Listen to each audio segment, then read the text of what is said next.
بسم اللہ والحمدللہ والصلاة والسلام علی رسول اللہ۔ السلام علیکم ورحمۃ اللہ وبرکاتہ۔ امید کرتی ہوں کہ آپ سب ایمان اور صحت کی بہترین حالات میں ہوں گے انشاءاللہ عز و جل۔ اللہ سبحانہ و تعالیٰ آپ کی طرف بڑھنے والے ہر شر کو خیر میں بدل دے۔ الحمدللہ آپ لوگوں کو کل کا لیکچر سمجھ آ گیا ہے۔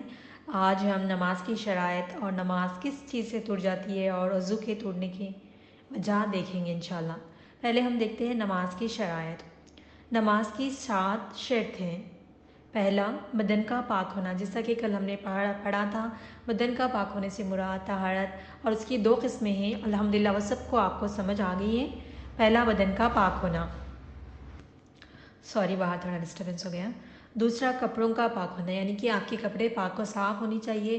اس بات کا خیال رکھنا چاہیے کہ آپ کے کپڑے میلے نہ ہو اور اس پر کچھ گند لگی نہ ہو۔ تیسرا، جس جگہ نماز پڑھ رہے ہیں اس جگہ کا پاک ہونا۔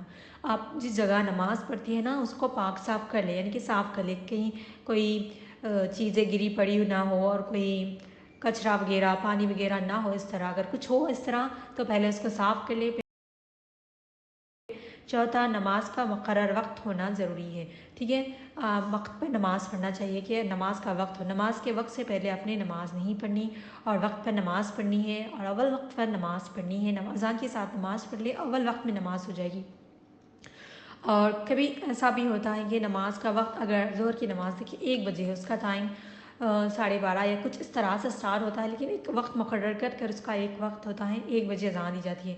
اگر ایسا ہے، اگر آپ کو کوئی امپورٹنٹ کام ہے، اگر آپ کہیں باہر جانے والی ہیں اور آپ کو لگتا ہے کہ آنے میں دیر ہو جائے گی اور آپ کو نماز پڑھنے کا وقت نہیں مل سکتا وہاں، تو آپ کچھ 5، 10، 15 منٹ پہلے نماز پڑھ کر جا سکتی ہے تاکہ آپ کی نماز قضا نہ ہو۔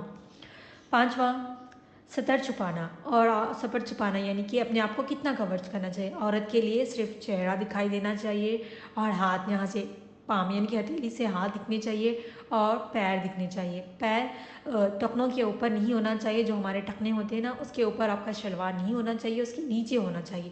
وہ مردوں کے لیے ہوتا ہے کہ ان کے پائنٹ وغیرہ ٹخنوں کے اوپر ہوتے ہیں۔ تو آپ نے ان تینوں اس کا خیال رکھنا ہے۔ آپ کا چہرہ اور آپ کی ہاتھ صرف ہتھیلی تک دکھنا چاہیے، اور آپ کے پیر سامنے نیچے کے دکھنا چاہیے، ٹھیک ہے۔ اور بہت سی لوگ ایسی ہوتی ہے کہ ان کے ہاتھ کھلے رہتے ہیں اور وہ نماز پڑھتی چلی جاتی ہے، ان کے کبھی کبھی تو ان کے کونی بھی دکھنے لگتے ہیں، اور اتنی اپنے آپ کو ایک اچھے بڑے دوپٹے سے کور کرے پھر نماز پڑھیں۔ 6واں، قبلے کی طرف منہ کر کر پڑھنا چاہیے، ٹھیک ہے۔ قبلے کی طرف منہ کر کر پڑھنا چاہیے۔ اگر آپ ایسی جگہ ہیں جہاں آپ کو قبلہ نہیں پتہ اور آپ کو کوئی بتانے والا نہیں ہے، الحمدللہ ابھی تو موبائل فون میں اس طرح کے ایپس ہے کہ آپ قبلہ پتہ کر سکتی ہے، لیکن کبھی کبھار اس طرح ہوتا ہے کہ اس میں بھی صحیح نہیں بتاتا۔ اگر آپ کوئی سفر میں ہیں یا پھر کہیں باہر نماز پڑھ رہی ہے اور آپ کو قبلے کا اندازہ نہیں ہے، تو آپ نیت کر لیں کہ آپ نماز پڑھ رہی ہے، اور آپ کو جو صحیح لگے، جس طرف آپ کو بہتر لگے کہ آپ اس طرف پڑھ سکتی ہیں، تو آپ اس طرف منہ کر کر نماز پڑھ سکتی ہے، آپ کی نماز ہو جائے گی۔ یہ صرف تبھی ہے جب آپ کو نہیں پتہ ہو۔ الحمدللہ آپ گھر میں ہو یا کہیں ہم رشتہ دار کے پاس جائیں، آپ کو قبلہ کا پتہ چلتا ہے، لیکن کچھ لوگ لانگ جرنی کرتے ہیں، ٹریول کرتے ہیں، تو جب مشکل ہوتی ہے، جب سب پتہ نہیں چلتا، کہ جیسے کہ کچھ لوگ ٹرین میں پڑھتے تو سمجھ نہیں آتی کہ قبلہ کدھر ہے، تو آپ کو جو جگہ بہتر لگے، جس طرف آپ اس طرف کر کر نماز پڑھ سکتی ہے، نماز ہو جائے گی۔ 7واں، نیت کرنا، ٹھیک ہے۔ دل سے نیت کرنا ضروری ہے، ٹھیک ہے۔ آپ اگر زبان سے اقرار کرنا اس طرح نہیں ہے کہ، لیکن آپ نے دل سے نیت کرنی ضروری ہے کہ آپ کون سی نماز پڑھ رہی ہے۔ فجر کی پڑھ رہی ہے تو فجر، ظہر کی پڑھ رہی ہے تو ظہر، دل سے نیت کرنا ضروری ہے۔ یہ ہے نماز کی شرط، اور یہ 7 شرطیں ہیں، ان سب چیزوں کا ہونا لازمی ہے۔ وضو کن چیزوں سے ٹوٹ جاتا ہے؟ پہلے تو دیکھیں، خون یا پیپ کا کسی جگہ سے نکلنا، کسی جگہ پر آپ کا زخمی ہو گیا تھا ہاتھ پیر، یا کسی جگہ سے خون یا پیپ کا نکلنا اور وہ بہہ جانا، اس کی وجہ سے بھی وضو ٹوٹ جاتا ہے۔ اور اگر حیض آ گئی تو بھی وضو ٹوٹ جاتا ہے، آپ کو تو پتہ ہے۔ اور ناک یا کان میں سے خون کا جانا، یا پھر کسی پیپ وغیرہ کا نکل کر بہہ جانا، جس سے وضو ٹوٹ جاتا ہے۔ بہتر ہے کہ آپ کہیں اس طرح سے، ہو سکتا ہے کبھی آپ کو پرابلم ہو سکتی ہے، کچھ لوگوں کو اس طرح کی پرابلم ہوتی ہے کہ سمر میں ناک سے خون بہنا ہوتا ہے، خون بہہ جاتا ہے، اور کان میں وغیرہ اس طرح کا ہوتا ہے، تو آپ وہاں پر کاٹن یعنی کہ روئی رکھ کر اس کو کور کر دیں۔